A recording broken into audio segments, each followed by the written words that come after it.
The PoBoy Pundits podcast is brought to you by The Goddamn Sauce. Go to thegdsauce.com for details to order all the sauces to replace your ordinary condiments.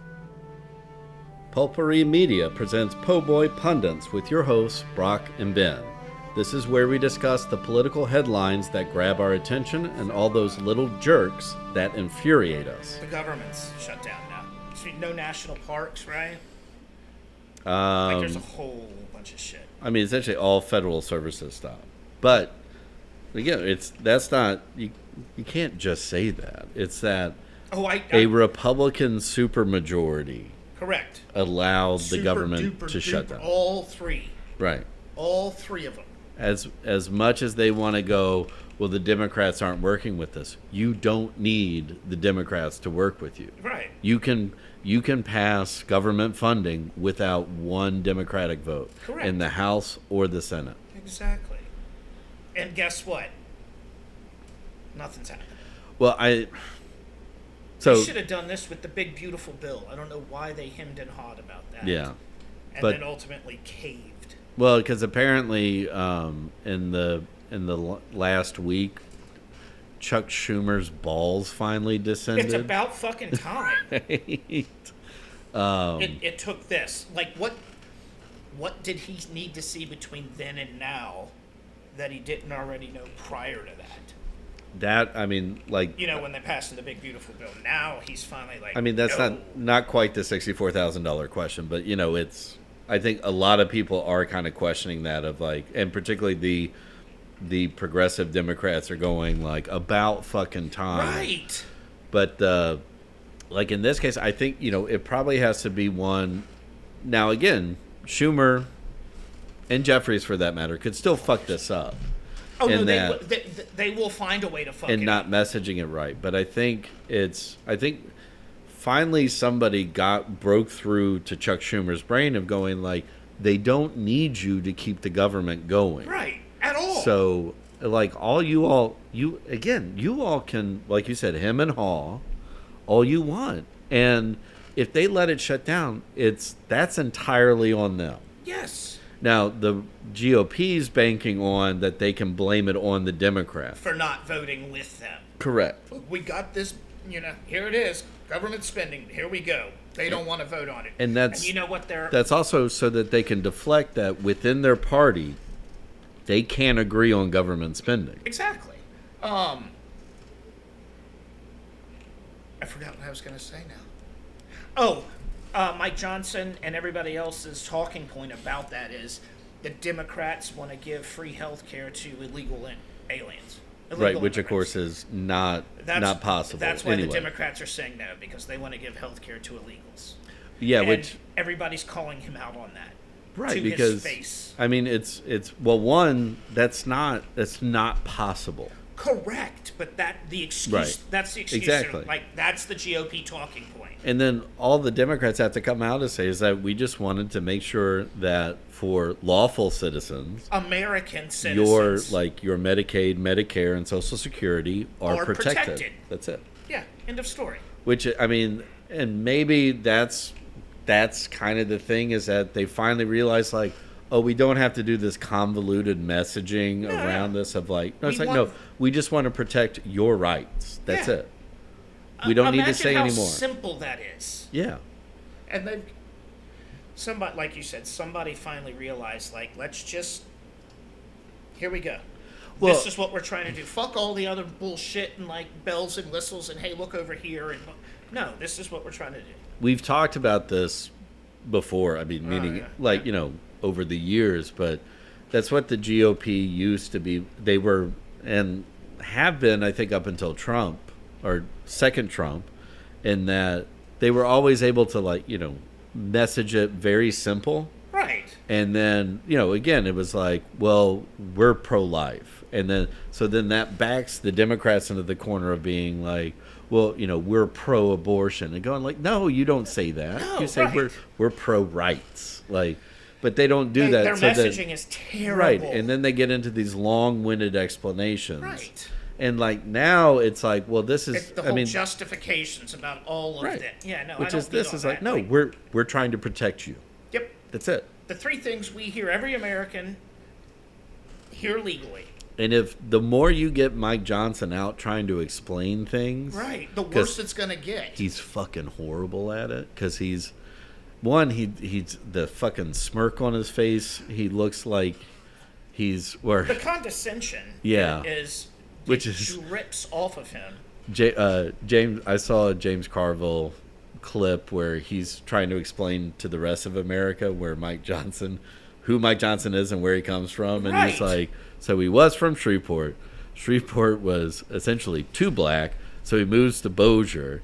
Right. Bossier wasn't doing what he wants. Nope. So then he moves further. That's because Bossier is like the country, basically. Right. Shreveport's like, the city. Bossier's country, and they don't care. You know what they're doing? Hunting and playing football. Well, Shreveport's the integrated. I get it. Bossier's the white flight. And that's where still the casinos are. Right. It's got Vegas. Bossier is like trash. Dallas super light. Well, the whole Shreveport area that's what they want. Yeah. Yeah. Okay. So. Anyway. Right. So then he moved to. I don't know, wherever the fuck he is now. Outside of. Not Lake Charles. What's the other town? No, I mean like it's like he's up in the northern corner. So just south. I know there's a town just south of Shreveport. Yeah. That he lives in. Yeah. God, I wish I could remember the name of it. Even Carville was like, I mean, he could have moved to a more interesting town like Natchitoches, but no, he couldn't do that. Or Monroe. But, he can't be around all the brown people and violence there. So. Or even, anything remotely cosmopolitan. Right. And he's like 5'3", but still, please keep trotting this motherfucker out there. Yeah, put the douches out. Yep. Trying to explain why their supermajority can't pass a budget. Right, and then just straight up call them out on their fucking talking point. Now, that is wrong. Right. Illegals don't get health care anyway. They can't. So go fuck yourself. Yeah.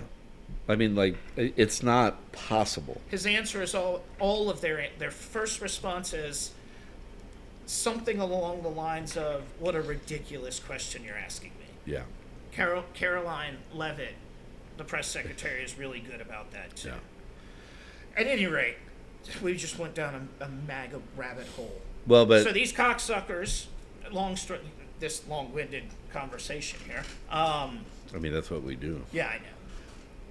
That's why the government shut down. And then Trump said he's willing to, now that they're furloughed, just to fire them all. Just get rid of everybody. Well, so they're not working anyways will be his excuse. This is what my fear is that this has been the plan all along. And so and I mean, it's not far-fetched to think of this Congress that has literally done nothing. No, absolutely nothing. Hasn't passed anything. They've barely been in session, and when they are in session, they're throwing hissy fits about shit. So that they just go, well, you know what? If it's all the sycophants and MAGA Republicans, like their whole goal is like, well, they want to destroy the federal government, so just not stop funding it, and then play into Trump's hands. Then they would be out of jobs. I mean, at this point, I don't. Where are they going to get? They're probably bummed out that the rapture didn't happen. So. Where's the funding for their paychecks coming from? That's a good point. But most of them, have some other means of side hustle, or they've already hedged their bets and they're ready to cash out, invested their money in whoever's getting the next big defense contract.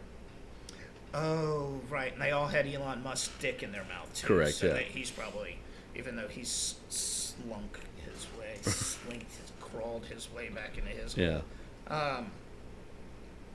I don't see any way out of this.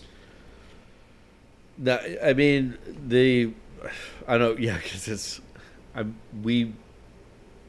not saying it's a likelihood, but there's a possibility that we could see this possibly go into the midterm elections. Yeah, that's what I'm saying. And that's the only way out. Is that. Which would then again be another selling point for Democrats and Look, going. if you elect us, we can get this government up and running again. Correct, yeah. You know? We've been sitting around. You can start getting your Social Security checks again. Right. Yeah. Now, Medicare and Medicaid, that's different because that's states. Yeah, there are already states, like I think California. Right. He wrote a bill to protect that. Right, yeah. So, but states are already doing that. I mean, but that's the thing is that the Democrats have to get out there and hammer home, like, they don't need us to keep the government going. Correct. Like, this is they have a their supermajority. Correct, yeah. Like uber super majority. Yeah. Yeah. And, yeah, nobody's going to challenge it in the court. They still got shit passed. Yeah, but, because, well, the only, and somebody posted this too, the only other time in American history that under a supermajority we've had a government shutdown, can you guess when it was? Probably Trump. Yeah, his first term. Yeah. The one around Christmas. Yeah. The end of the year one. Right. Yeah, I remember that. It went on for like 2.5 weeks. Yeah. Yep. Number 2. Right. So the only president. He's like, wait a minute. Somebody has more than me? Yeah. I'm going to get 2. No, yeah. no, sir. You're the one who had the one. That's you. That's like that Bill Hicks bit about Willie Nelson. Like, you don't owe Texas, you owe taxes. Right. Willie. But that's it. Yeah. So who's this fucker who's had more shutdowns than I have? That orange bastard. This motherfucker. Right. Somebody get him on the phone. Somebody make Ricky. Make me. It's your buddy Ricky. Make me an AI generated meme of this guy. Oh. Or David Cross needs to do that bit. Like, Donald, it's your friend Donald. I need to talk to you about this shutdown. Man, that man ain't never there. Ever. Like Ricky. Ricky Henderson, right? Man, Ricky don't ever answer the phone when Ricky calls. So California can afford to not get money for their Medicaid and Medicare because the state makes plenty of money, right? California, Illinois, New York, Massachusetts, okay, Pennsylvania. So eventually all of these MAGA states, they're the ones who are going to fill it when these states start running out of money. Yeah. Arkansas, perfect example, because now they're spending money on disasters and whatever that cross-eyed bitch wants to spend money on. Fuck her, I don't care. No offense to anybody like that, but fuck that cunt. You know, or Florida or North Carolina that have all of these disasters and they're begging for money. Like, you're not gonna get your insurance. Yeah, they don't make enough money. I don't think North Carolina's begging because they have a Democrat as a governor. Same reason like Kentucky doesn't beg for money. South Carolina. Yeah. Well, yeah, but you talk about I mean Mississippi, Louisiana. Mm-hmm. You notice Governor Landry is begging the president to authorize National Guard, and there's just like crickets on the other end. Yeah, you know what? I was wondering how come nobody said anything. Right, because Landry puts that out there very vocally and very publicly, and then the word from Trump is Portland. Yeah, that's what I'm saying. Like, he didn't even acknowledge that. No. Clay Higgins is getting his face in front of the fucking TV these days. Have you seen this fucking douchebag? Yeah. Please, bro, you need to step back to where you came from. Like, do your fucking fake politics shit, but don't get on my television. Crawl back into the alligator's ass you that you emerged. Fucking owe this guy. This guy. We have no control over him being elected either. No, unfortunately. That fucking... Just wait. If you don't know about him, just wait. America should be familiar with him because he said some pretty horrible things already. But he's never really on TV. No. Like these talking head shows. Yeah. You're making a mistake there, Clay. Yeah. Wheel him out. Yeah, let him you're appeal. right. 2 hour point. The following segment has been brought to you by The Goddamn Sauce. Go to thegdsauce.com for details to order all the sauces to replace your ordinary condiments. The PoBoy podcast is a production of Pulpery Media, produced and edited by Ben Grimion, marketing by Brock Ryder, graphic design by Beck Ryder and Ben Grimion, music by the Heisenberg Compensators.